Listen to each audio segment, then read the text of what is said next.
नमस्कार, आप देख रहे हैं क्वेश्चन आवर और आपके साथ मैं हूं दिव्यदर्शनी बिष्ट। प्रदेश में लगातार बढ़ते लव जिहाद के मामलों के बीच एक बड़ी खबर सामने आई है। दरअसल सीएम पुष्कर सिंह धामी ने पुलिस और प्रशासन को आदेश दिए हैं कि धार्मिक स्वतंत्रता अधिनियम लागू होने के बाद से अब तक हुए सभी अंतर धार्मिक विवादों की फाइल फिर से खोली जाए और युवतियों और किशोरियों के अपहरण से संबंधित सभी मामलों में ये देखा जाए कि इनमें कहीं धर्म परिवर्तन कराने की बात तो नहीं है। ऐसा हुआ तो धार्मिक स्वतंत्रता अधिनियम के तहत भी कार्रवाई की जाएगी। इस आदेश के बाद पुलिस मुख्यालय ने सभी जिलों के पुलिस कप्तानों को पत्र जारी कर ऐसे मुकदमों और लिखित शिकायतों का ब्यौरा मांगा है। अब प्लान है जिहाद की जड़ तक जाने का।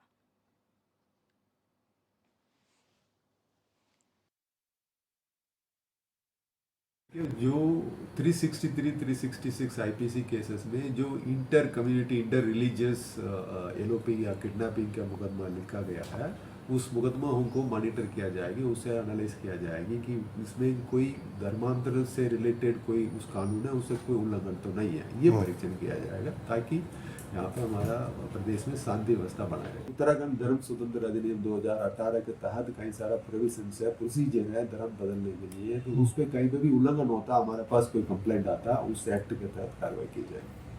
प्रदेश में कठोर धर्मांतरण कानून भी बनाया गया है और जो हमारे प्रदेश का धर्मांतरण विरोधी जो कानून है वो देश भर में एक सबसे ज़्यादा सख्त कानून है।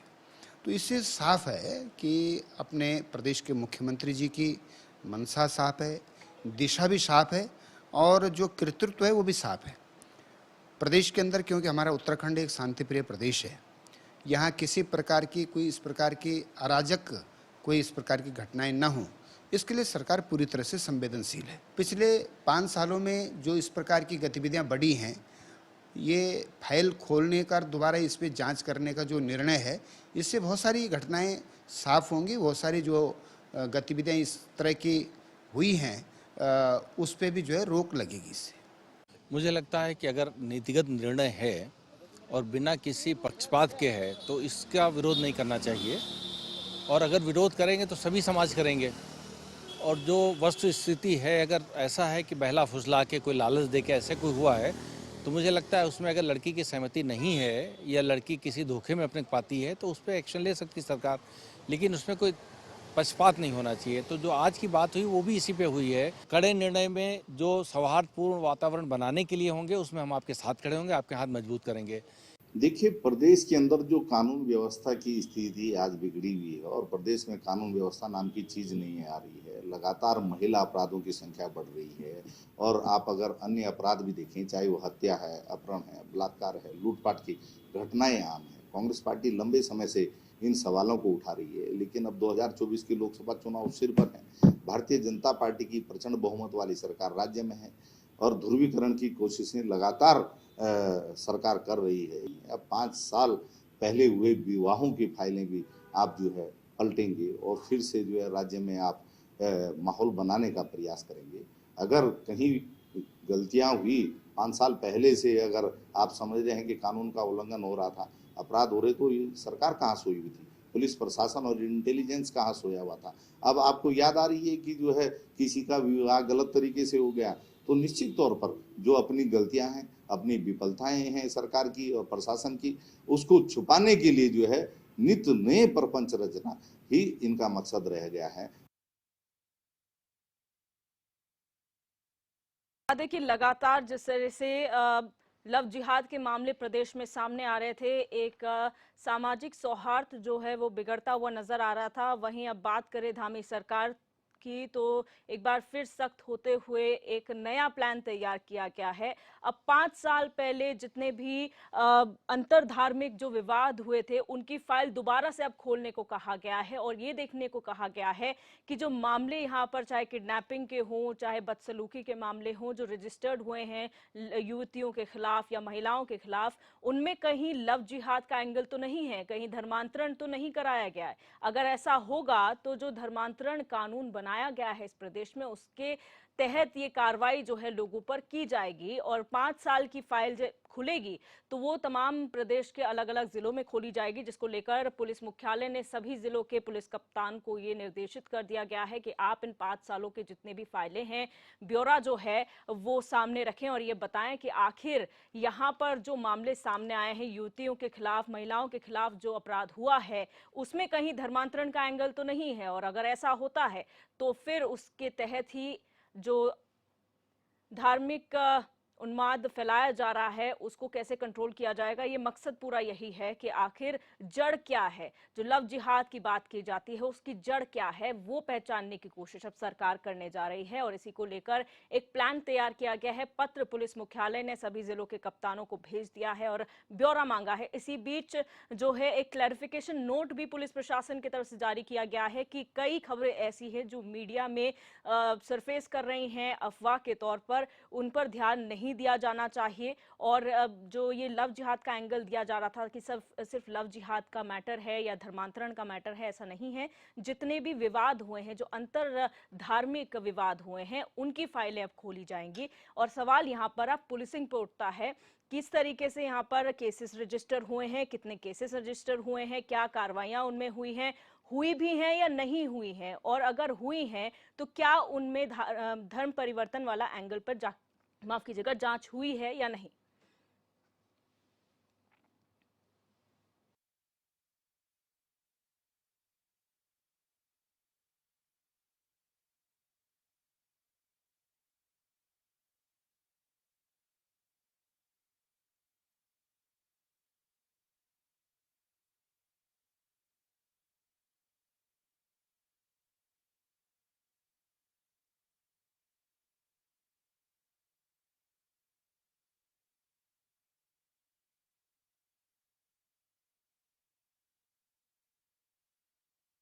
परिवर्तन हुआ है या नहीं हुआ है ये एंगल जांचा जाएगा। अब तमाम जिलों के पुलिस कप्तानों को ये पत्र भेजा जा चुका है और इस पर गौर देने की बात की जाएगी कि लव जिहाद के जो मामले बोले जा रहे हैं उसमें कितनी सत्यता है। अगर कोई ये कहता है कि मैं अपनी मर्जी से धर्म परिवर्तन कर रहा हूं या कर रही हूं और मर्जी से धर्म परिवर्तन हुआ है तो उस एंगल में जो है वो जांच की जाएगी, और अगर ऐसा नहीं है तो धर्मांतरण कानून के तहत उनके खिलाफ कार्रवाई होगी।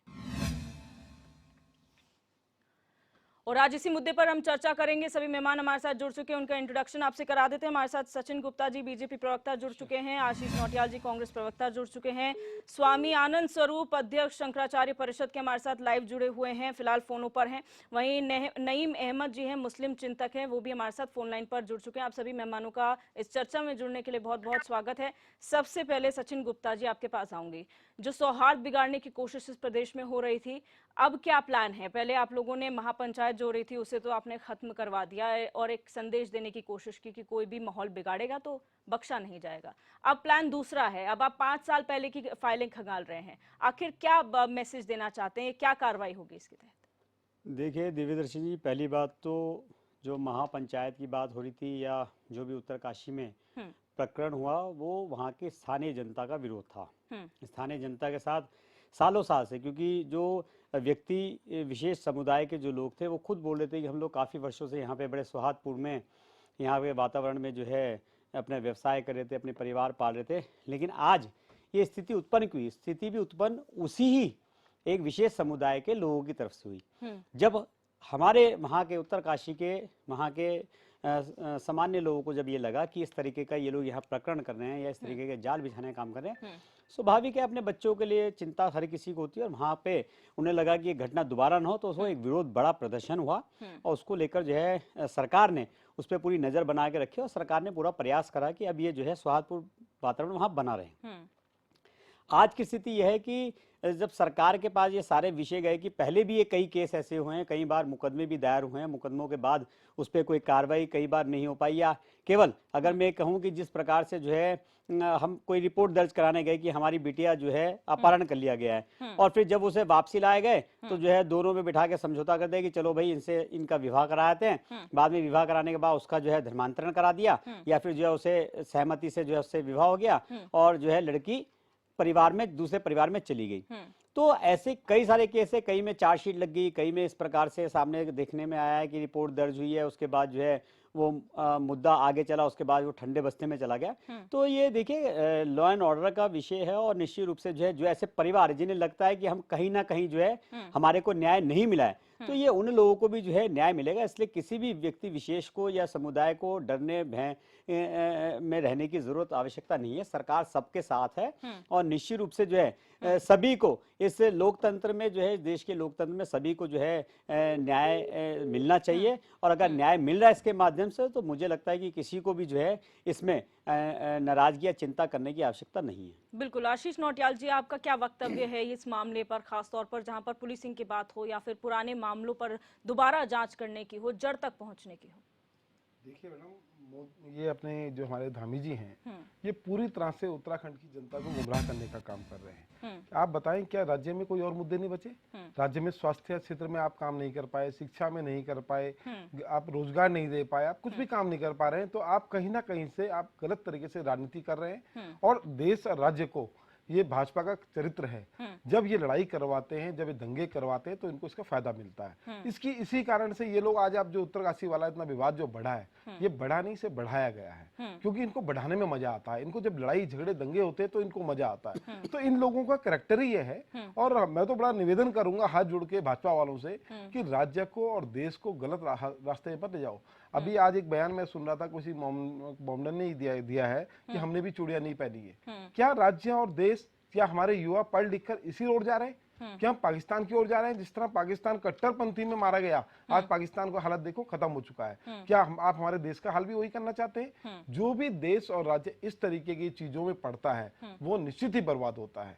आज मैडम मैं बताऊं आपको, ये कहावत है, जब कोई बीमार होता है तो बीमारी के दो तरीके हैं। एक तो सही इंसान राय देता है कि आप जाओ डॉक्टर के पास जाओ और आप ठीक हो जाएंगे। एक होता है हमारे पहाड़ में जो चढ़ता है झाड़ फूक की प्रक्रिया, हम उसे बोलते हैं कि यार तुझे तो किसी की नजर लग गई, तुझे किसी ने कुछ कर दिया, तो वो आदमी वहां जाके वो बर्बादी होके आता है। वो कभी बकरा मारेगा, कभी कुछ करेगा, कभी कुछ करेगा, वो उलझता चले जाएगा। तो इसी तरीके की चीजों में भाजपा देश को उलझाना चाहती है और कुछ भी नहीं। आप देखें, जिस भी व्यक्ति के द्वारा एक कार्य किया गया, आप उसको सजा दें, पर एक के कारण आप सबको बेदखल कर दें। और कहां बेदखल करेंगे? क्या कोई छोटी सी बात है? देश के अंदर क्या मुसलमान बहुत कम है?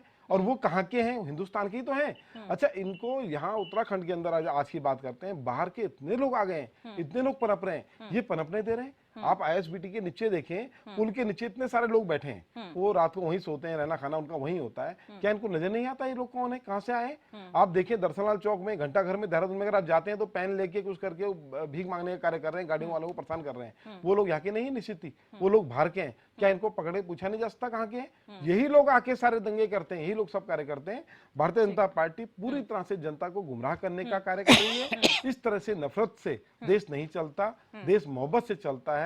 देश को आगे बढ़ाने की बात करें, हम लोग पढ़े लिखे देश में रहते हैं, हम इस देश में नहीं रहते जिस तरह की हरकतें करेंगे। तो कहीं ना कहीं भारतीय जनता पार्टी को समझना चाहिए और नफरत की राजनीति खत्म करके विकास की राजनीति में काम करना चाहिए। ठीक है, स्वामी आनंद स्वरूप जी भी हमारे साथ जुड़ चुके हैं लाइव। स्वामी जी, आप मुझे सुन पा रहे हैं? सुन रहा हूँ। बिल्कुल। स्वामी जी, आपका वक्तव्य जानना चाहूंगी पहले शॉर्ट में कि आपको क्या लगता है, जो सरकार का एक ये फैसला है, बड़ा फैसला कह सकते हैं इसे, कि पुराने मामले आप दोबारा खोलिए और जड़ तक पहुंचने की कोशिश कीजिए कि आखिर दिक्कत कहां पर है, कितने मामले इस प्रदेश में हैं? देखो, क्या अभी नौटियाल जी को मैं सुन रहा था, साफ सुनाइएगा। नौटियाल जी को सुन रहा था मैं, और मुझे दो चीजें समझ में आई। इनको याद होना चाहिए कश्मीर की घटना, और कश्मीर में रातों रात लॉ एंड ऑर्डर था, देश में सरकार थी, वहां भी सरकार थी। रातों रात किस प्रकार से हिंदुओं का कत्लेआम किया गया, उनको भागने पे मजबूर किया गया, महिलाओं का रेप हुआ, और वो ठीक घटना, उसकी जो शुरुआत है उत्तराखंड में हो चुकी है। मैं धामी जी को कहना चाहता हूं कि उन्होंने कहा था कि वेरिफिकेशन ड्राइव होगी। अभी नौटियाल जी कह रहे थे कुछ लोग बाहर से आ गए हैं, उनकी चिंता क्यों नहीं हो रही है? 3,20,000 रोहिंग्या आज भी हैं, जिनका अता पता नहीं कि ये कहाँ के लोग हैं उत्तराखंड में। 10,000 उत्तराखंड की लड़कियां गायब हैं, किसी को चिंता नहीं कि वो लड़कियां कहाँ चली गई। अभी वो कौन से प्रवक्ता थे मुझे नहीं पता, जो उसके बात कह रहे थे मुकदमों की, कि आए दिन ऐसे मुकदमे होते हैं, थानों में समझौता हो जाता है, फिर विवाह कर दिया जाता है, लड़की हिंदू की मुस्लिम के घर चली जाती है, जो उसका लक्ष्य पूरा हो जाता है। तो ये जो जिहाद की घटनाएं हैं तरह तरह, मजार इतने बन गए, नौटियाल जी की पार्टी को चिंता ही नहीं हुआ और ना धामी जी की पार्टी को चिंता हुआ। ये 20,000 मजार कैसे बन गए। तो यह जो घटनाएं हैं ये पूरा उत्तराखंड कश्मीर की तरफ बढ़ रहा है और पूरा जो उत्तराखंड है नौटियाल सहित जितने भी लोग हैं सब वहां से उत्तराखंड से खदेड़े जाएंगे। और मैं तो कह रहा हूं कि भारत एकमात्र राष्ट्र है जो हिंदुओं का अंतिम राष्ट्र है जो बचा हुआ है। अंकुरवाट का मंदिर कंबोडिया में सबसे बड़ा विश्व का, कंबोडिया से हम चले गए, अफगानिस्तान से चले गए, ईरान से चले गए, इराक से चले गए, भारत के 9 राज्यों में अल्पसंख्यक हैं, उत्तराखंड में 37% इनकी आबादी हो गई है। कब चिंता होगी अब हमको, कब हम दलगत राजनीति से ऊपर उठ करके अपने बारे में सोचेंगे कि हम अगर भगाए गए अफगानिस्तान से, अभी भगाए गए तो भारत था आपको शरण देने के लिए। जब भारत से भगाए जाएंगे तो कौन शरण देगा। एक अपसंस्कृति जो दुनिया को तबाह करना चाहती है, निगल लेना चाहती है सुरसा की तरह, उसको रोकने का कब हम भरसक प्रयास करेंगे। आज मराठे नहीं होते तो हम कब का हमारा इस्लामीकरण हो चुका होता। इन सबको इतिहास तो पढ़ना ही चाहिए कम से कम, और कुछ नहीं तो अभी तो प्रत्यक्ष कश्मीर है हमारे पास उदाहरण। क्या हम कश्मीर को, हिमाचल को कश्मीर बनने देंगे? बिल्कुल। तो यह जो लड़ाई है ये कोई सामान्य लड़ाई नहीं है। अभी एक व्यक्ति बोल रहे थे कि हम चूड़ियां नहीं पहने आकर के बचाएंगे, तौकीर रजा।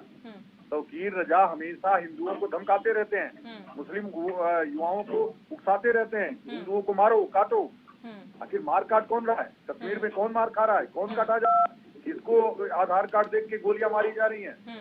तो मेरा कहना है कि दोनों पार्टियों से, तीनों पार्टियों से जितनी पार्टियां हैं दलगत राजनीति से ऊपर उठ करके आप संविधान की दुहाई देते हैं। जब यूनिफॉर्म सिविल कोड की बात आती है, एक तरह के कानून की बात आती है तो आपको सांप सूंघ जाता है।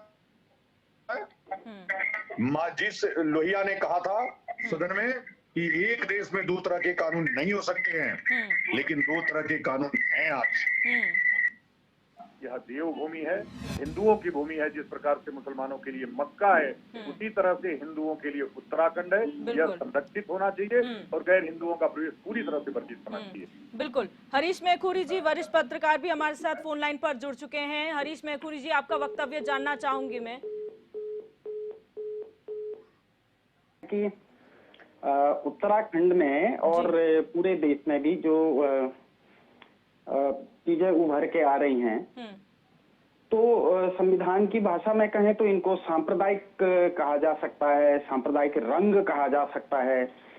और यदि हम प्रैक्टिकल भाषा में कहें तो निश्चित रूप से 2 समुदायों के बीच के कॉन्फ्लिक्ट, माने 2 समुदायों के बीच का अंतर्द्वंद, इसको कहा जा सकता है। असल में क्या है कि एक शब्द अंग्रेजी का है इस्लामाइज, उसको हिंदी में इस्लामीकरण कहते हैं। तो हमारे देश में क्योंकि अभिव्यक्ति की स्वतंत्रता संविधान में है, लेकिन ये स्वतंत्रता मतलब डिकोडिफाई नहीं हुई है कि कितनी स्वतंत्रता होगी, कहां तक स्वतंत्रता होगी। आप देश के खिलाफ भी बोलने लग जाते हैं, तो हमारे देश में ही ऐसी स्वतंत्रता की देश के खिलाफ भी आप बोल सकते हैं। तो निश्चित रूप से इस पर तो चिंतन मनन होना चाहिए। तो जो इस्लामीकरण की प्रक्रिया खासकर है, जो इनका टारगेट भी आ गया है PFI वगैरह का, उसमें यह है कि 2047 तक हम लोग मतलब 2047 तक जो है इस्लामिक राष्ट्र बनाएंगे। उस प्रक्रिया पे इस्लामाइज करते हैं चीजों को। तो निश्चित रूप से इस पे तो चर्चा परिचर्चा होनी ही चाहिए, आगे बढ़ना चाहिए। भारत का विभाजन ही कॉन्फ्लिक्ट ही मतलब इस्लामीकरण और हिंदू राष्ट्र के नाम पर हुआ था। लेकिन जो उस समय 1947 के लोग थे, सत्ताधारी लोग थे, उन्होंने भारत को सेक्युलर राष्ट्र बना दिया और इसका हिस्सा पाकिस्तान काट के दे दिया है इस्लामीकरण के नाम पे। अब दूसरे मतलब समुदाय का यह है कि जो लोग यहाँ रह गए थे उनका यह है कि इसको भी इस्लामाइज किया जाए। उदाहरण के लिए आप देहरादून में देखिए, आपको 8-9 जो है मुस्लिम बस्तियां मिल जाएंगी, आपको हिंदू बस्ती कहीं मिलती है? तो धीरे धीरे जहां भी होता है इस्लामाइज तो ये लोग करते हैं, इसमें कोई संदेह की बात नहीं है। तो उसी प्रक्रिया में जो लव जिहाद है, जो लैंड जिहाद है, आप ये समझ लीजिए मजार क्यों बन रही है। मजार इसलिए बन रही है ताकि कुछ समय बाद ये वक्फ बोर्ड की जमीन हो जाएगी। आज वक्फ बोर्ड के पास पाकिस्तान से ज्यादा जमीन है। जब भारत सेक्युलर है तो वक्फ बोर्ड की क्या जरूरत है? बिल्कुल। आज सेक्युलर है तो धार्मिक आधारों पर संगठन बनाने की क्या जरूरत है? उनको मान्यता देने की क्या जरूरत है? जाति के आधार पर मान्यता देने की क्या जरूरत है? तो ये डिवाइड एंड रूल का ये पॉलिसी है बाकायदा, ये सेक्युलर दलों ने इस तरह का एस्टेब्लिशमेंट कर रखा है। ठीक है, तो यदि जवाब हम ले लेते हैं। सेक्युलर हैं तो संविधान के आधार पे सबको समानता होनी ही चाहिए। इस बात पे धीरे धीरे पूरे देश में चर्चा हो रही है, जो कि अब तक दबी रहती थी। तो उसमें कुछ बुरा नहीं, अगर हिंदू कहीं ना कहीं अपने अस्तित्व की लड़ाई लड़ रहा है तो हमें नहीं लगता है कि इसको सांप्रदायिक रंग देने की आवश्यकता है। उत्तराखंड को निश्चित रूप से जैसे देवभूमि कहा गया, कोई हम नहीं कह रहे हैं, हमारे शास्त्र कह रहे हैं, शास्त्र प्रमाण है।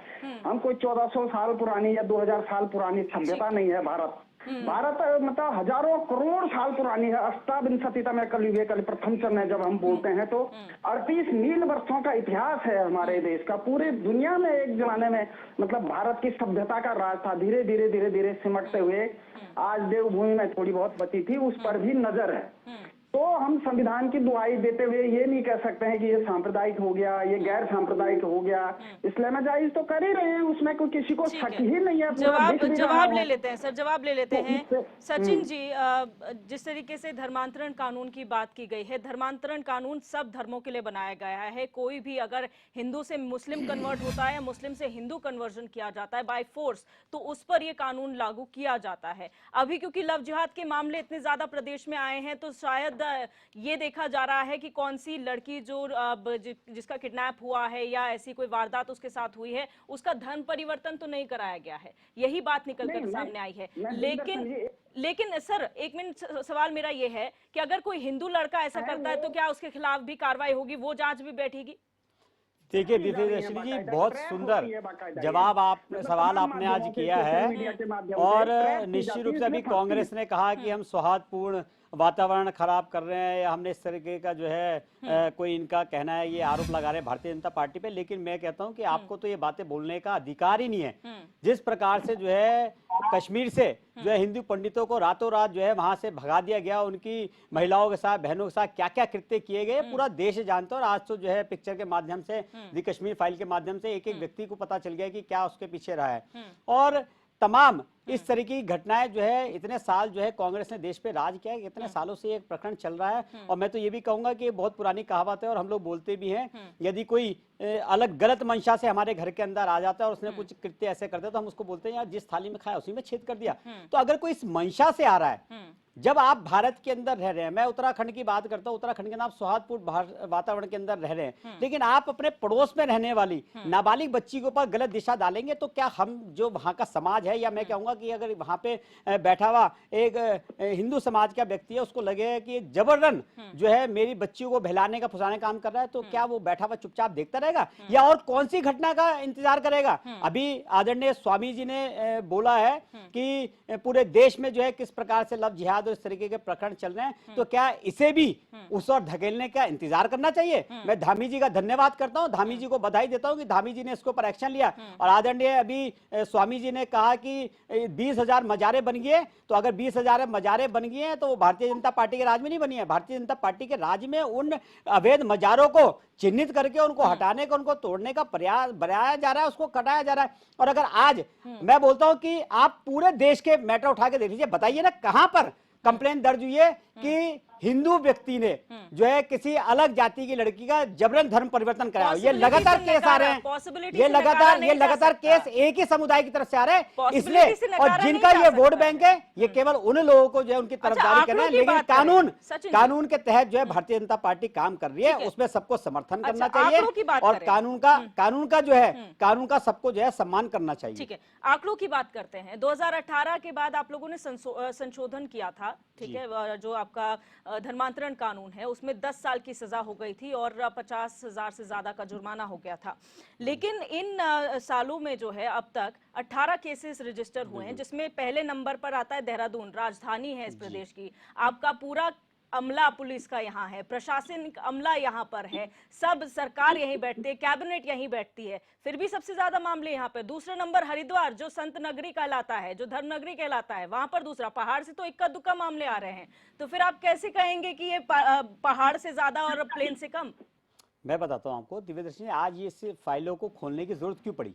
वो फाइलों को खोलने की आवश्यकता भी इसीलिए पड़ी कि जिस प्रकार से जब कोई किसी आपकी बच्ची को भगा के ले जा लेता है या उसको गुमराह करके जो है उसका धर्म परिवर्तन कराने की प्रयास करता है, तो वो परिवार जो है कहीं ना कहीं सामाजिक दबाव में और कहीं ना कहीं जो है वहां के जो लोकल लोग हैं कि अरे आपकी बदनामी बहुत ज्यादा होगी, आपके साथ ये होगा, और जबरन जो है उसको, या फिर जो है वो विशेष समुदाय जो उस लड़की को लेके गायब हो जाएगा और मिल नहीं रहा, तो वो लड़की के माँ बाप को लगता है कि यार अब हम क्या करें, हमें तो जो है मजबूरन जो है इसके साथ अब शादी करनी पड़ेगी, ना तो लड़की मिल रही है ना लड़की का ताता पता चल रहा है। तो आज जब इस प्रकार की ये व्यवस्था महसूस हुई कि कहीं ऐसे भी केस देखने में आए हैं जिनमें जो है कानूनी कार्रवाई की गई है, लेकिन वो कानूनी कार्रवाई अंजाम तक नहीं है, मजबूरन माता पिता को जो है अपनी लड़की को सौंपना पड़ा कि हाँ भाई चलो ठीक है अब गई तो गई, अब हम क्या कर सकते हैं। तो जब ये फाइलें खुलेंगी, इनके अंदर क्या क्या जांच पड़ताल हुई, किस प्रकार से लड़की का विवाह वहां पर हुआ, वो लड़की को भगा के ले गया था, वो आपसी रजामंदी से गए, उसके बाद उसका धर्म परिवर्तन हुआ या नहीं हुआ, अगर ये जांच हो रही है तो इसमें किसी भी पार्टी के किसी भी सदस्य को अगर वो उत्तराखंड का हितैषी है तो मैं ये कहना चाहता हूं कि उसको इस बारे में बिल्कुल भी जो है संकोच नहीं होना चाहिए, सरकार का जाकर उसका जो है समर्थन करना चाहिए। अगर उत्तराखंड को आप बचाना चाहते हैं, उत्तराखंड में इस तरीके का प्रकरण नहीं चाहते हैं, तो निश्चित रूप से जो है इस पे सख्ती से जो धामी सरकार काम कर रही है उसमें जो है सभी को समर्थन देना चाहिए। आशीष नौटियाल जी, आप ये सवाल उठाते हैं कि रातों रात जो है बस्तियां बस जाती हैं, आईएसबीटी का आपने जिक्र किया है, आप बिंदाल क्यों भूल जाते हैं, आप रिस्पना क्यों भूल जाते हैं, ये भी तो बस्तियां बसी हैं। इनकी कौ प्रधान जी ने बसाई है? नहीं तो आप मुझे बताइए ना कि जिसने बसाई, आप लोगों की कैसी बात कर रहे हो आप? सरकारें आपकी रही है, सरकारों में आप रहे हैं, उसके बाद आप बोल रहे हैं कि हमने बस्तियां बसाई है। अभी 4 दिन पहले किसका प्रतिनिधिमंडल गया, अभी किसका प्रतिनिधिमंडल गया है वहां पर? जब अतिक्रमण हटा रहे थे तो कांग्रेस का प्रतिनिधिमंडल गया ना, कांग्रेस का प्रतिनिधिमंडल ने कहा कि नहीं हटाइए इनको, क्योंकि वो आपकी वोटों की राजनीति है ना, आपका वोट बैंक के वो लोग आप लोग चाहते हैं उसमें, और जब हम अतिक्रमण हटाने की बात करते हैं तो आप बचाने की बात करते हैं। आप आशीष नौटियाल जी, आप मुझे बताइए, एक मिनट सचिन जी, आपने ये कहा कि आजकल सड़कों पर जो है लोग पेन बेचकर वो गुजारा करते हैं या पैसे मांगते हैं, वो यहाँ के लोग नहीं है, लेकिन वो पहली बार नहीं है, पहले भी बच्चे भीख मांगते थे जो आपके ट्रैफिक लाइट्स पे, पहले भी लोग ऐसे काम करते थे, पहले आपको नजर क्यों नहीं आया? मेरा सवाल सिर्फ इतना है, सरकार चाहे कोई भी आए, एस्टैब्लिशमेंट अगर करा है तो दूसरी सरकार का काम है, अगर आपको इलीगल लग रहा है आप उसे हटाइए। आप लोगों ने क्या किया उसके लिए, ये मैं पूछना चाहती हूँ। मैडम, जितनी संख्या इनके भारतीय जनता पार्टी के आने के बाद बढ़ी है उतनी पहले नहीं बढ़ी थी, और आपने इनकी क्या तो verification राजनीति यही है, इनकी तो राजनीति इतनी है, भारतीय जनता पार्टी की राजनीति विकास की नहीं है, अवैध अतिक्रमण हटाने का काम पूरा आज प्रेमनगर राजनीति के बाद वोट लेती है। और मैडम निश्चित ही आप देखिए ये जो मजारे बनी है, ये भारतीय जनता पार्टी के लोगों ने मजारे बनाई है, जिन्होंने इसलिए बनाई कि हम बनाएंगे, हम ही तोड़ेंगे और देश को तोड़ेंगे। ये काम भारतीय जनता पार्टी करती है। किस तरह आप द कश्मीर फिल्म को दिखाने के लिए किस तरह की हरकत कर रहे हैं लोग, पैसा दे रहे हैं उसमें। छोटा सवाल और, आप अंकिता भंडारी का मर्डर केस उठाते हैं, आप कहते हैं उस पर अभी तक कार्रवाई नहीं हुई है, तो जो बच्चियां जिनके साथ गलत हो रहा है, जो अबडक्ट हो रही हैं, जिनको गलत नाम बताकर फंसाया जा रहा है, आप उस पे क्यों बोल रहे हैं कि ऐसा क्यों हो रहा है? आप उस पे सवाल कहीं ना कहीं उठा रहे हैं ना कि गलत हो रहा है। हमने कब बोला गलत हो रहा है? आपने कहा हम तो कह रहे हैं सारा मैटर मुद्दे खत्म हो गए क्या उत्तराखंड के? सारे मुद्दे खत्म हो गए। क्या ये मुद्दा नहीं है? क्या ये मुद्दा नहीं है? आज की डेट में क्या ये मुद्दा नहीं है? दिल्ली हितैषी क्यों बन रहे हैं? क्या रोजगार मुद्दा नहीं है? क्या सस्ताई मुद्दा नहीं है? क्या राज्य का विकास मुद्दा नहीं है? क्या ये मुद्दे नहीं? एक बात है, फाइल तो कई चीजों की खुलनी चाहिए, फाइल इसकी भी खुलनी चाहिए। ऐसे 5 साल में कितने लोग हैं जो इलाज की कमी के कारण जिन्होंने दम तोड़ दिया? क्या ये बात भी खुलने चाहिए? कितने लोगों को इलाज मिल गया अटल आयुष्मान योजना के अंतर्गत? ये भी मिलना चाहिए उनका, कितने लोगों को जान बची है आपकी एम्बुलेंस सेवा से? इसकी जांच क्यों नहीं हो रही है? कितने लोगों को निःशुल्क जांच मिली है? आप ये भी देखिए ना, आप खोलिए, हम तो कह रहे हैं खोलिए, आपको आईना दिख जाएगा कि आपके कार्यकाल में, आपके कार्यकाल में कितने लोग जो है स्वास्थ्य के कारण हमले के जिम्मेदार पता नहीं लगे। आप खुद आप देखिए ना, जाके देखिए कितने लोग जो कांग्रेस के शासन में, कांग्रेस की बात कर रही है, शासन में 7 साल हो गए, कितना आपने जो है कार्य किसी को जो है स्वास्थ्य कार्ड बना के दिया। आज भारतीय जनता पार्टी की मोदी सरकार हो, चाहे धामी सरकार हो, 5 लाख का इलाज जो है परिवार को निश्चित दे रही है, उसकी जांच पूरी करा के दे रही है, उसका इलाज पूरी दे रही है। आप लोगों को नहीं तो आप बताइए आपकी सरकार ने आप कश्मीर की बात कर रहे हैं, कार्ड दिया आपने, आप आप कश्मीर की बात कर रहे हैं, आप पुलवामा की बात कर रहे हैं, हमारा प्रदेश की बात कीजिए ना। सत्य होगा तो सत्य प्रचार हम प्रमोटर बनेंगे। ठीक है, ठीक है, अगर पिक्चर में सत्यता है तो हम प्रमोटर बनेंगे। आप क्यों प्रमोटर बने? हम बने प्रमोटर सत्य है पिक्चर के अंदर। उनकी तारीख को क्यों बचाना चाह आपने रहे हैं? विरोध करके देख लेना, आपने विरोध करके देख लेना, जनता ने भगा दिया आपको वहां से। क्यों बचा रहे हो? आपने विरोध क्यों नहीं किया? आपने आपने सेंगर को नहीं क्यों किया। बचाया? कुलदीप सेंगर को, जिसके साथ बलात्कार करता है उसको घरों में मार देता है और आप उसे संरक्षण आप मेरी बात बताइए, नहीं, आपने क्यों समझ अगर किया उस इसको? समुदाय को मैं आप कौन कैमरा निकाल दो बनाऊं? सुपर- अगर आप क्या समुदाय में करो समुदाय सच्चाई का? है तो आप क्यों जो है हिंदुओं का टीका लगा के आप जा रहे हो? अपनी मनसा क्यों साफ हाथ में करें। कलावा बांध के वो जा रहे हो? आप- हमारी लड़कियों को गुमराह कर रहे हो? आप उस समुदाय क्यों का जा रहे क्या हो? करना क्यों चाहते हमारे हैं? धर्म का समर्थन जनता के सामने कर रहे हो? बोलते हैं, ठीक है, कहाँ जा रहे हो? ठीक है, ठीक है। आप नफरत मत फैलाएं। और कांग्रेस आप के कब प्रवक्ता कुछ जी नहीं को मैं नफरत आपको फैला बोल रहा हूं सकते। कि आप सिर्फ नफरत गलत फैलाने डिबेट, नहीं सकते। आप गलत आप डिबेट कर रहे हो। ठीक है, ठीक है, आप दोनों शांत हो जाइए, आप दोनों शांत हो जाइए, आप दोनों शांत हो जाइए। एक मिनट, एक मिनट, आप लोग पॉलिटिकल पार्टीज हैं, आपका आरोप प्रत्यारोप ठीक है, और गेस्ट भी है। एक मिनट, ठीक है, शांत हो जाइए। सर, सचिन जी प्लीज, आशीष जी आप भी शांत हो जाइए। अब मैं जाऊंगी स्वामी जी के पास। स्वामी जी, धर्म अपनी जगह है, लेकिन जो आरोप लगा था, पुरोला की खास तौर पर बात करें, पहाड़ी क्षेत्र है, कई ऐसे लोग हैं जो वहां पर सालों से रह रहे हैं, जिनके कई पीढ़ियां वहां पर रही हैं, पली बड़ी हैं, वहीं पर उन्होंने काम किया है। कुछ लोगों की वजह से जो अभी हाल ही में आए हैं, उनकी वजह से पूरा जो समाज है वो पलायन करने के लिए मजबूर है। क्या आपको सही लगता है ये? बिल्कुल सही लगता है, पलायन करना चाहिए। 1983 के आंकड़े आपके पास गलत हैं। 1983 के पहले एक भी व्यक्ति हिमालय में गैर हिंदू नहीं रहता था। यहाँ तक कि जो अंग्रेज था वो भी हमारे धर्म को, हिमालय कोई रहने की जगह नहीं है, हिमालय मंदिर है, पूजा का स्थान है हमारे। हम जीवात्मा हिमालय बोलते हैं और हिमालय के कण कण को पूजते हैं हम अब वहाँ मांस और मदिरा का सेवन हो रहा है। कौन लाया? कौन ये संस्कृति को शुरू किया? 1983 में पहली मस्जिद अल्मोड़ा में बनी, उसके पहले कोई मस्जिद नहीं थी। कोई पब्लिक चर्च नहीं है आज भी पूरे हिमालय में, एक भी। नैनीताल में या यहाँ पे रानीखेत में जो चर्च है सब प्राइवेट चर्च थे, अंग्रेजों के लिए, अपने लिए। तो मेरा कहना है कि जो लोग आए हैं वो अनाधिकृत रूप से केवल कब्जे की नियत से आए हैं, कुछ मजार बना करके आए हैं, कुछ किराएदार बन करके आए हैं, और कुछ इस नियति से आए हैं कि पूरे जो, क्योंकि घोष विलेज है उत्तराखंड में, उस घोष विलेज को कब्जा करना है, जो पलायित लोग हैं उनके घर को कब्जा करना है, इस नियत से आए हैं। गजवाए हिंद बनाने की नियत से, क्योंकि जो हिमालय है वो सॉफ्ट टारगेट है। उन्होंने कश्मीर पे विजय पाई थी, इसलिए उत्तराखंड दूसरा कश्मीर बनाने के लिए। लेकिन आचार्य जी, इसी से जुड़ा हुआ एक सवाल मैं आपसे पूछती हूँ। आपने कहा कि घोस्ट विलेजेस को कब्जाने के लिए आए हैं, तो उन विलेजेस को घोस्ट विलेज किसने बनाया? हम ही लोगों ने बनाया, हम ही पहाड़ी लोग हैं जिन्होंने बनाया। पलायन ने बनाया। तो सर आप स्वामी जी, यही तो जानने की जरूरत है कि जब हम अपने घर को त्याग सकते हैं, दूसरा अगर उसमें आके रह रहा है तो गलत क्या कर रहा है? एक टेक्निकली बात करें, मतलब हम घर बंद करके चले गए तो आप कब्जा कर लोगे उस पर? हमने बेची है, हमने बेची है स्वामी जी, हमने बेची है। हम पहाड़ के लोगों ने कम पैसों के लिए अपनी जमीन बेची है। कोई बिक्री नहीं हुई है। पहले वही तो कह रहे हैं, आंकड़े ठीक से लेने की आवश्यकता है ना। कांग्रेस के पास सही आंकड़े जिसको जरूरत है, हरिद्वार में संभवी धाम है, आकर के ले जाइए। लिखित आंकड़े आपको मैं दूंगा पूरा कि कितने घोस्ट विलेज हैं, कितने घोस्ट मतलब जो जिसमें नए लोग रहते हैं, जिसमें पलायन कर गए लोग, जिसमें जाकर के शहरों में रहते हैं। ऐसा नहीं उन्होंने बेच दिया, उन्होंने छोड़ दिया, वो कभी कभी आते हैं। तो उनके बगल में इन्होंने घर बना लिया, सरकारी जमीन थी उससे मजार बनाया, मजार बना करके घर बना करके रहने लगे, फिर धीरे धीरे बढ़ने लगे। उनकी संख्या तो रोज, हम तो हमारे 20 वाली है, रोज संख्या बढ़ जानी है उनकी।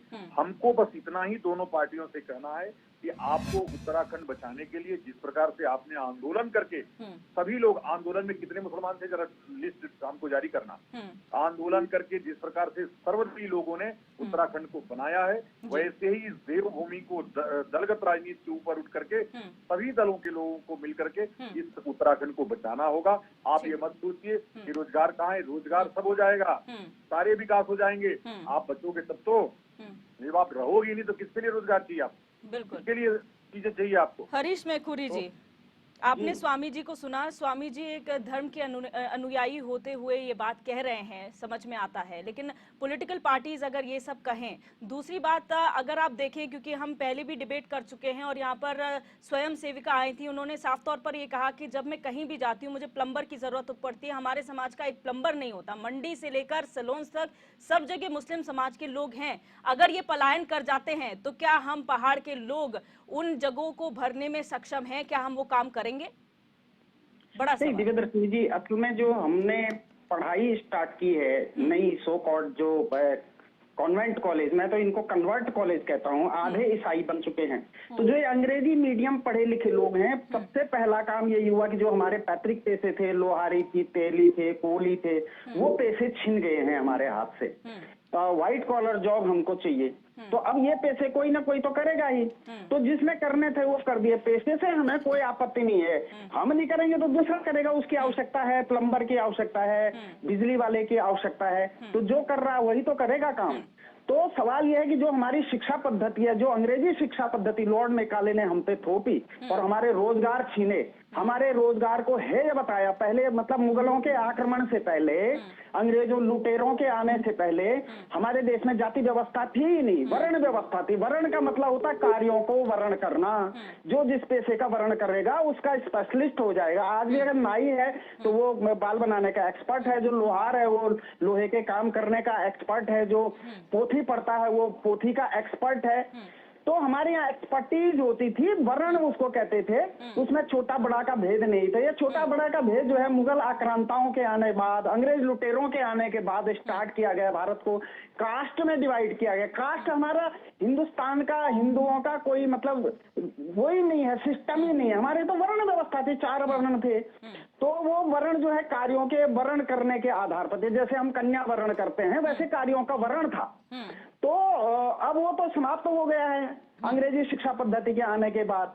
तो और बाकी जो हमारे मदरसे हैं या जो शिशु मंदिर हैं, थोड़ा बहुत अपने परंपरागत चीजें सिखाते हैं। मदरसे जो हैं अरेबिक कबीलों की चीजें सिखाते हैं।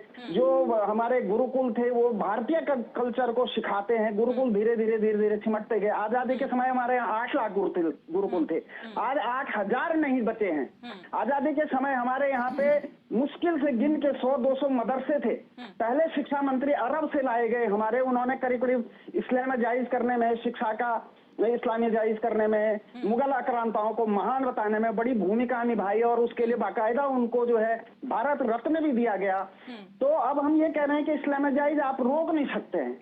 आप हरीश मेघपुरी जी, सवाल ये भी इससे आप ही की बात से उठता है। आपने इस्लामिसाइज की बात की है, जब वो इस्लामिसाइज कर सकते हैं, जब वो अपना मदरसा कल्चर कंटिन्यू कर सकते हैं, तो हम अपना गुरुकुल कल्चर क्यों नहीं कंटिन्यू कर सकते? हम कहाँ कमी रह गई? हमें अंग्रेजी स्कूल क्यों चाहिए? हमें सरकारी स्कूल या गुरुकुल क्यों नहीं चाहिए? अगर वो मदरसे जगह जगह खोल सकते हैं तो हम में क्या कमी है कि हम गुरुकुल अभी तक नहीं चला पा रहे हैं?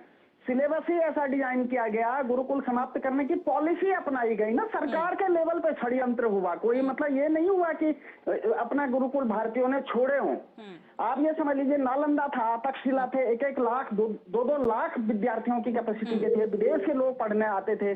26 भाषाओं की पढ़ाई होती थी, 16 कलाएं सिखाए जाते थे, वायुयान की पढ़ाई थी, आयुर्वेद की पढ़ाई थी। हमारा आयुर्वेद इतना जबरदस्त है, आज भी प्राण तत्व विद्यमान कर सकता, मरे हुए व्यक्ति को जीवित कर सकता है, ऐसी पढ़ाइयां थी। तो वो सब समाप्त किए गए धीरे धीरे। अब जैसे अंग्रेजी चिकित्सा पद्धति, वो सिर्फ इंडस्ट्रियलाइजेशन है। अंग्रेजी चिकित्सा पद्धति औद्योगिक उद्योग है। अंग्रेजी जो शिक्षा पद्धति, हमारे यहाँ चिकित्सा, पानी, ये सब धर्म के कार्य थे, पैसे नहीं लेते थे इसके। तो ये सारी व्यवस्था समाप्त करके पता नहीं कौन सी व्यवस्था हम लोगों ने अडॉप्ट कर ली है, और उसी में यह है कि अब हमें पता ही नहीं लगता, अब हम सेकुलर हो गए हैं। तो भारतीय सिस्टम भी कुछ था, ये धीरे धीरे धीरे धीरे समाप्त किया जा रहा था। तो कोई हुआ नहीं है, इसको षड्यंत्र के अंतर्गत किया गया है। फिर मैं आपके पास आऊंगी फाइनल कमेंट में। सचिन जी, यहाँ पर जो बात कही जा रही है, फाइल्स खोली जाएंगी और ये देखा जाएगा कि आखिर सही कार्रवाई हुई है नहीं हुई है। धर्म परिवर्तन का एंगल जांच करने की कोशिश की जाएगी कि जो मुकदमे लिखे गए हैं उसमें धर्म परिवर्तन का एंगल तो नहीं था कहीं, और अगर ऐसा होगा तो उसकी जांच उस तरीके से की जाएगी। लेकिन जो आपके बाकी मामले हैं, अगर एनसीआरबी के आंकड़े उठा के देखें तो टोटल जो है 15,600 जो है 97 लड़कियां जो हैं उत्तराखंड से मिसिंग हुई हैं। ये आंकड़े 2013 से 2022 के बीच में हैं। वो किसी धर्म विशेष की हो या ना हो, उनका क्या उनके प्रति जो क्राइम्स हुए हैं, जरूरी नहीं है किसी धर्म विशेष ने किए हों, तो क्या वो जरूरी नहीं है कि अंकिता भंडारी जैसा मुद्दा जो उठाया जाता है वो जरूरी नहीं है उस पर न्याय हो कि वो क्योंकि धर्म विशेष का नहीं था इसलिए अभी प्रायोरिटी नहीं है, या बाकी जो पहाड़ से लड़कियां गायब हुई हैं वो प्रायोरिटी नहीं है? देखिए दिव्य दर्शनी जी, मैंने आपको डिबेट के प्रारंभ में इस बात को कहा था कि कितनी जो जांचें हैं, जो रिपोर्ट दर्ज होती है, कितनी जांचें आपसी समझौते में खत्म होती है, कितनी जांचें इसलिए खत्म हो जाती हैं कि उसमें जो है कोई एंगल ही जो है पुलिस तलाश नहीं पाती है। और कई सारी जांचें तो ऐसी होती है कि जिसमें जो अभिभावक होते हैं, जो लड़की के माता पिता है, वो पुलिस तक जा ही नहीं पाते अपने बदनामी के डर से। और निश्चित रूप से जब ये तह खुलेंगी, जब इन मुकदमों के माध्यम से तह खुलेगी, तो निश्चित रूप से जो है ये जांच का दायरा नीचे तक जाएगा। अंकिता हत्याकांड की बात आप करते हैं। अंकिता हत्याकांड का खुलासा 3 दिन के अंदर जो है उत्तराखंड पुलिस के माध्यम से कर दिया गया था और दोषियों को जो है सजा देने का प्रावधान कार्य शुरू कर दिया गया था। और मैं आज एक डिबेट में मैं बोलना चाहता हूं कि हमेशा हम जब भी जो है मुस्लिम समुदाय की किसी आरोप की बात आती है, मुस्लिम समुदाय पे आरोप की बात आती है, तो हम लोग एकदम से भारतीय जनता पार्टी को जो है एक विकराल उसके रूप में खड़ा कर देते और कहते हैं कि ये देखो ये क्या करने जाने। लेकिन वास्तविक में आप ये देखिए कि अगर इस तरह का कृत्य हो रहा है, अगर मुस्लिम समाज के लोग जो हैं धर्मांतरण जबरदस्ती नहीं कराने का प्रयास कर रहे हैं या लव जिहाद की आड़ में जो है लड़कियों को भगाने काम नहीं कर रहे हैं, तो उनके ऊपर ये आरोप क्यों आ रहा है? आरोप आ रहा है क्योंकि आरोप इसलिए आ रहा है कि वो हिंदू लड़कियों को प्रभावित करने के लिए या तो टीका लगा लेंगे।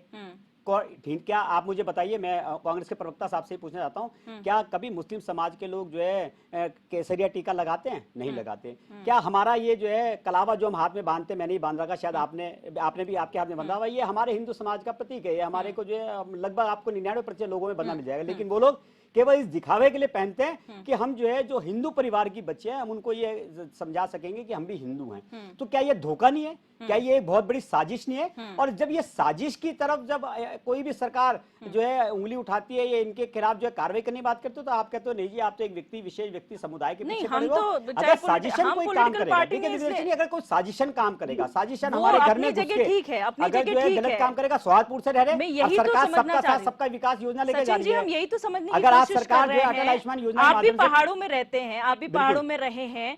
कई ऐसे मुस्लिम परिवार हैं जो शायद हम बचपन से, जब से हमारे दादा परदादा के टाइम से वहां पर रह रहे हैं, जिनके साथ हमने हर त्योहार मनाया है। हम उन लोगों के लिए जानना चाहते हैं, ये जो लोग आके स्पेशली टारगेट कर रहे हैं, नाम बदल के लड़कियों को बहला रहे हैं, इनको टारगेट किया जाए, लेकिन इनकी अब जद में जो बाकी सारे लोग आ रहे हैं, क्योंकि आपके भी खुद पार्टी के जो अल्पसंख्यक मोर्चा के अध्यक्ष और बाकी सारे मेंबर्स हैं, वो भी नीचे उतर के आ रहे हैं कि भाई हमें डर लग रहा है, हम नहीं रह सकते वहां पे। अभी आदरणीय स्वामी जी ने एक बहुत बढ़िया बात कही, आप उसका जवाब आपने नहीं दिया। स्वामी जी ने बोला कि जब वहां पर ये प्रदर्शन चल रहा था अभी उत्तरकाशी में, तो कितने अल्पसमाज समाज के लोग या जो है मुस्लिम समाज के लोग उस धरने प्रदर्शन में जाके बैठे कि नहीं, हम भी इन लड़कों के खिलाफ है और हम भी जो है इनके खिलाफत में हम इस तरीके का प्रकरण नहीं सहेंगे और हम भी जो है इसको बढ़ावा नहीं देंगे। या देश के कौन से ऐसे उसमें या ऐसे कौन से जो है अल्पसंख्यक समाज के जो है उनके नेता ने जो है आके बयान देंगे नहीं हम ये गलत बात नहीं ठहराएंगे, उल्टा आप जो है उनके संरक्षण में चलेगी, नहीं ऐसा नहीं है, इस तरीके के है, इस तरीके। तो जब अगर आप सौहार्दपूर्ण वातावरण चाहते हैं, जब आप इतने समय से रह रहे, तो आज ऐसा वातावरण क्यों खड़ा हुआ? वातावरण इसलिए खड़ा हुआ कि खाली ये उत्तरकाशी का विषय नहीं है, ये संपूर्ण उत्तराखंड और संपूर्ण भारत का विषय है। आज संपूर्ण भारत में जब आज, क्योंकि पहले सोशल मीडिया नहीं हुआ करती थी, पहले टीवी डिबेट्स नहीं हुआ करती थी, पहले किसी को जानकारियां नहीं मिलती थी, अब पूरे देश के अंदर जो है सोशल मीडिया एक्टिव है। 2 मिनट के अंदर खबरें जो है इधर से उधर लाखों लोगों में ट्रांसफर होते हैं। तो हर व्यक्ति अपने आप को सुरक्षित रखना चाहता है और सुरक्षा देना चाहता है। अब उत्तरकाशी के लोगों को लगा कि भाई अभी तक तो हम केरल में सुन रहे थे, अभी तक तो हम बांग्लादेश में सुन रहे थे, अभी तो हम जो यूपी में सुन रहे थे, अभी हम दिल्ली में सुन रहे थे, अब तो ये हमारे पहाड़ के अंदर तक पहुंच गया और इनकी हिम्मत यहां तक हो गई कि यहाँ हमारे साल इतने साल हमारे साथ रह रहे थे और आज जो है हमारी बच्चियों को जो है नाबालिग बच्चियों को बहला फुसला के अगर जो है उन्होंने वहां पे आवाज उठाई, तो मैं इस बात को बिल्कुल गलत नहीं ठहराऊंगा, क्योंकि उन्हें शांतिपूर्ण प्रदर्शन किया और अपनी बात को रखने का अधिकार, चाहे वो उत्तराखंड का व्यक्ति हो चाहे उत्तराखंड से बाहर का व्यक्ति हो, उससे अपना कहने का अधिकार है। स्वामी जी, आप कुछ कहना चाह रहे थे, अपनी बात पूरी करें सर। मेरा एक आश्रम छोटा सा है मछखाली में। मछखाली के नीचे एक गांव है, गांव का नाम थोड़ा विस्मृत हो रहा है। एक व्यक्ति बढ़ई का काम करने आया और बढ़ई, जैसे आप बोल रही थी ना कि हमारे कई पीढ़ियों, ये तो झूठ है पूरा सरासर, या तो आपको ज्ञान नहीं है। 83 के पहले कोई मुसलमान पहाड़ पे नहीं था, ये रिसर्च है, फैक्ट है और हम दे चुके हैं, इसको बार बार मत करवाइए आप। एक दूसरा, उसने किराए पे लिया, उसकी 3 बेटियां थी, तीनों को पहले उसके एक बेटे ने भगा दिया, फिर दूसरे उसके एक साड़ू के लड़के ने भगा दिया, फिर तीसरे ने उसकी बहन के लड़के ने भगा दिया। तीनों लड़कियां गायब हो गई अचानक। 3 साल बाद तीनों निकाह करके लौटी मुझसे। और आज स्थितियां है कि उसी घर को कब्जा कर लिया उन लोगों ने। यह एक घटना मैं आपको उदाहरण बताता हूँ, जो साथ रहते थे, जिन्होंने संरक्षण दिया। यह जो इस्लाम की शिक्षा है, उसकी शिक्षा में दोष है। भारत में रहने वाला कोई मुसलमान डीएनए के रूप से मुसलमान नहीं है, लेकिन क्योंकि उसने कुरान पढ़ लिया, उसने जो इस्लाम की बिंदु थे, जैसे टोपी, नमाज, अजान, ये सब धारण कर लिया। कुर्ता छोटा, बड़ा, पजामा छोटा, ये सब उसने धारण कर लिया। और जब कुरान पढ़ा, उसको चारों तरफ काफिर नजर आया। और जो काफिर है कुरान में वाजिबुल कत्ल है, यह कई आयतों में है। हर जब ये 5 महीना इनका बीते तो किस प्रकार से घेर करके मारना चाहिए, काफिरों को कैसे अपने जाल में फंसाना चाहिए, लब जिहाद कैसे करना चाहिए, एक एक चीज उस कुरान में लिखा होता है। और ये रोज कुरान पढ़ते हैं, तो वो तो काफिर की दृष्टि से आपको देखते हैं। उनके साथ साजिश करने से और हासिल करने में से उनको सुन्नत मिलने वाली है। उनको अगर वो भी चला गया, 72 हुरे वहां रखी हैं, जो यहाँ जो धरती पे हुरे हैं, उनसे कई गुना बहुत सुंदर है। तो ये तो सब उनको पढ़ा करके, क्योंकि जाहिल कौम है, उनके दिमाग में डाल दिया गया है। और ये सब जितने युवा हैं, अनपढ़ होते जितने, आप देखिए जितने भी काम करने वाले इनके युवा हैं, मैंने लब जिहाद वाले काम में लगे हुए हैं, वो सब जाहिल है। उनके दिमाग को वश कर दिया गया और उनको बस टारगेट दे दिया गया कि ये जो सॉफ्ट टारगेट लड़कियां हैं, उनको टारगेट करिए। तो इस तरह की बात, भाईचारा ये सब बंद करिए, वो अभी चलेगा नहीं। और अब हिंदू समाज जाग चुका है, अपनी वो सेना बनाएगा, भारतीय सेना के भरोसे नहीं रहेगा। ये युद्ध लड़ने का समय आ गया है। और यदि हम युद्ध नहीं लड़े तो हमारा जो ये अंतिम देश है, यहाँ भी हम बचने वाले नहीं है। पाकिस्तान में तमाम हमारे हिंदू सिख रहते हैं, उनकी क्या गति है? 12,000 मुसलमान भाग करके आया, हिंदू भाग के आया भारत में, वो जाने का नाम नहीं ले रहा। अभी आप देखिए कि गुरु ग्रंथ साहब, जो खालिस्तानी लोग आज मुसलमानों का पक्ष ले रहे हैं, अंतिम जो गुरु ग्रंथ थी उसको लेकर के सर पे भागे सिख समाज के लोग। शर्म आनी चाहिए आज उनको समर्थन करने में। वहाँ जो वहाँ अफगानिस्तान में सत्ता हुई उनकी, तो ठीक है। तो इसलिए अब यह सीधे युद्ध की बात है। पॉलिटिशियनों के भरोसे रहने का समय नहीं है, क्योंकि आपने अभी कहा भाजपा भी अल्पसंख्यक मोर्चा बनाई चुकी है, आरएसएस के पास भी अल्पसंख्यक मोर्चा है, सबके पास अल्पसंख्यक मोर्चा है, सब अल्पसंख्यकों के संरक्षण में लगे हैं और सब भाईचारा में लगे हुए हैं। इसलिए हिंदुओं को अपने अस्तित्व की लड़ाई जिस तरह से उन्होंने बरोला में लड़ा, वैसे ही पूरे देश में लड़ने की जरूरत है। और यह हिंदुओं की भूमि कहा करके, गर्व से कहा करके, ये हिंदुओं की भूमि, इसको खाली करो या तो घर वापसी करो, दो ही विकल्प है और कोई।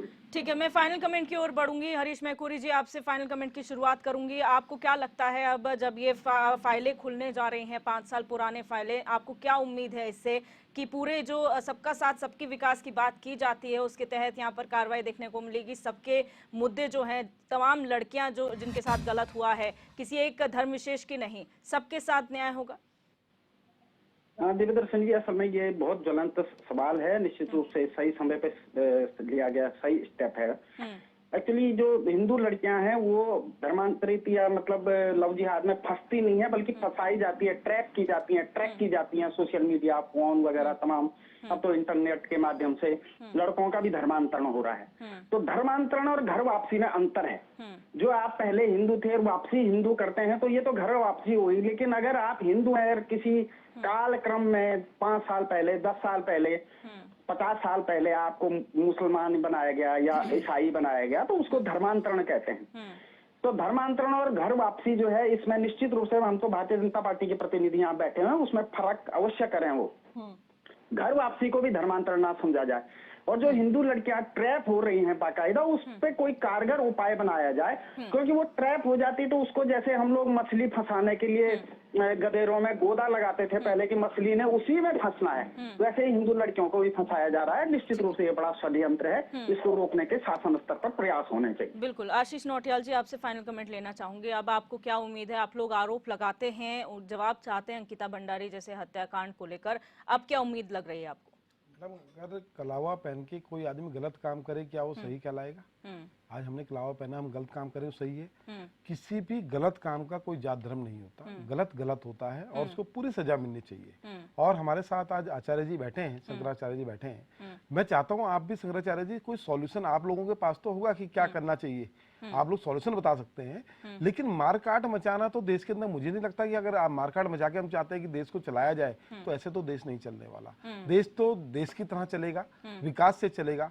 और आज इतने अधिक तादाद में मुसलमान भारत देश के अंदर हैं, हम इन्हें कहाँ भगाना चाहते हैं, क्या करना चाहिए, इसकी पूरी आइडेंटिटी क्लियर होना। सिर्फ इस पे राजनीति हो रही है, इस पे कुछ नहीं हो रहा है। आप ठीक है, आप धर्म गुरु हैं, आप धर्म की बात करेंगे और आपका अधिकार भी बनता है, आप करेंगे। लेकिन भारतीय जनता पार्टी जब धर्म गुरु बनकर बैठ जाती है, इस बात से हमें नफरत है। भारतीय जनता पार्टी धर्म गुरु नहीं है, आप सिर्फ धर्म की राजनीति करते हैं और इसके अलावा कुछ नहीं करते। आज अगर कार्रवाई आप देखें मैडम, बृजभूषण के अभी केस नया है, बृजभूषण केस में जिस नाबालिग लड़की ने आरोप लगाया, आज उसके पिता ने केस वापस ले लिया। क्या दिखता नहीं है कोई ना कोई दबाव था? कुछ दबाव के कारण सब कुछ हो रहा है जो आरोप लगा रहा है। और अंकिता भंडारी में भी यही हुआ। अंकिता भंडारी के जो केस में जो पुलकित आर्य के पिताजी थे, आपके राज्य मंत्री, उनके ऊपर उनके ड्राइवर ने आरोप लगाया, उसने फिर आरोप वापस ले लिया।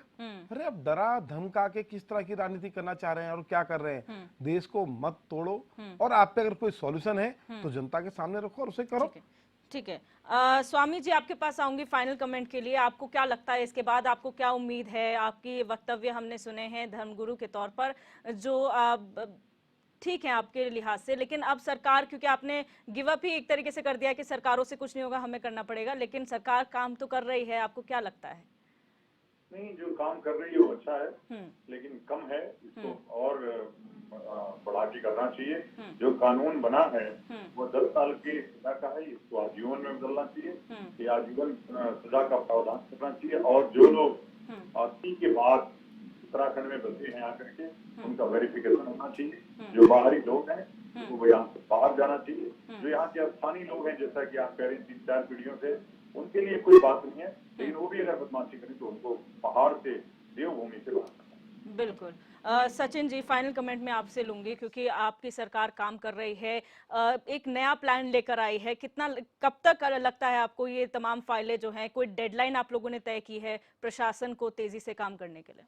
देखिए, कांग्रेस के प्रवक्ता साहब ने अभी कई बातें कही। मैं तो इतना याद दिलाना चाहता हूं कि आपके प्रधानमंत्री ने जब देश में कहा था ऑन कैमरा कि इस देश के पहले संसाधनों पे जो है, सभी संसाधनों पे पहला अधिकार जो है अल्पसंख्यक समाजों का है या उन लोगों का है, तो तब उन्हें सोच समझ के इस वक्तव्य को कहना चाहिए था। और वर्तमान की सरकार का मैं इतना ही कहना चाहूँगा कि भारतीय जनता पार्टी सबका साथ, सबका विकास, सबका विश्वास के मंत्र को लेकर आगे बढ़ी है। जब हम किसी को उज्ज्वला योजना देते हैं, सबको किसी को आवास देते हैं, या किसी को हम अटल आयुष्मान कार्ड 5 लाख का बीमा देते हैं, तो हम उसका आधार कार्ड या आई कार्ड देख के नहीं देखते किस समाज से, किस जाति से लगता है। अगर उसको इसकी आवश्यकता है तो सरकार उस तक ये योजनाएं पहुंचाने का काम कर रही है। और निश्चित रूप से सरकार अगर सबका साथ, सबका विकास करना चाहती है, तो अगर कोई विनाश की ओर जो है हमारे देश को, प्रदेश को ले जाने का प्रयास करेगा, तो उसको भी कानूनी रूप से जो है बख्शा नहीं जाएगा।